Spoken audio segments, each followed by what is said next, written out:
Hello, in this video I'll show you how to make stuffed pasta shells filled with cheese and ground beef.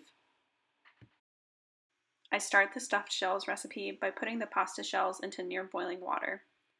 I'm using gluten-free noodles, which say they take 17 to 18 minutes to fully cook, but since we're going to be baking this in the oven, I'm going to cook them a little bit less than that to make sure that they'll finish cooking in the oven instead of overcooking. So I'm going to boil these for about 15 minutes. Then I add 1 pound of ground beef to a skillet over medium heat. I prefer to use 93% lean ground beef because it puts off less fat, and we'll be putting a jar of marinara sauce directly into this pan. However, if you don't have or can't find any of the 93%, then you can definitely use a higher fat percentage and just drain off the excess fat after it's done cooking.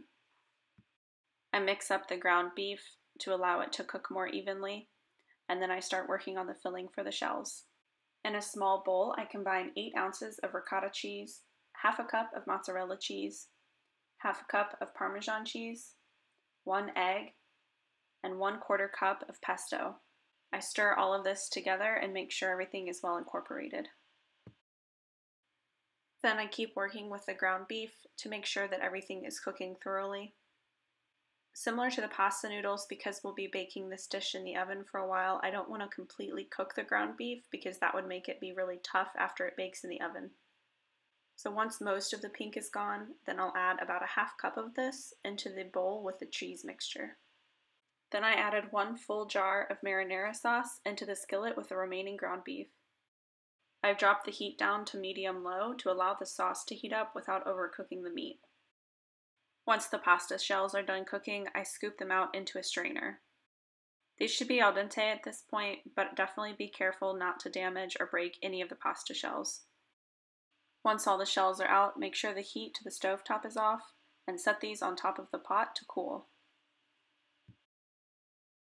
Now I preheat the oven to 350 degrees Fahrenheit, and then I take a 9x13 baking dish and scoop some of the marinara and meat mixture into the bottom of the pan. Here I'm scooping enough to cover the entire bottom of the pan. It should be about half of the mixture. Now that the shells are cool enough to touch, I take some of the cheese and beef mixture and fill each of the shells. I'm using a fork to do this, and it's about a tablespoon of filling for each shell. The shells do kind of fold together after they've been filled, so it is pretty easy to tell if you have the right amount of filling or if it's under or overfilled. If it's underfilled, just add more filling, and if it's overfilled, you can scoop some out with the fork and put it back into the bowl. Once all the shells are filled and into the baking dish, I put the rest of the marinara sauce and meat mixture over the top of the shells. The liquid in this is going to help the shells finish baking. Then I top the sauce with a little bit more of mozzarella cheese. Finally, I cover the dish with aluminum foil. This foil will stay on for the first 30 minutes of baking, and it helps keep all of the moisture within the dish to finish baking the shells. Additionally, it will keep the mozzarella cheese from overbrowning. After the stuffed shells have baked for 30 minutes, I take them out to remove the foil, then I put them back into the oven for 10 more minutes to brown the cheese on top. Now that the stuffed shells have finished baking, it's time to serve them. These are best served warm and can keep in the refrigerator for up to 4 days if you don't eat them all at the first time.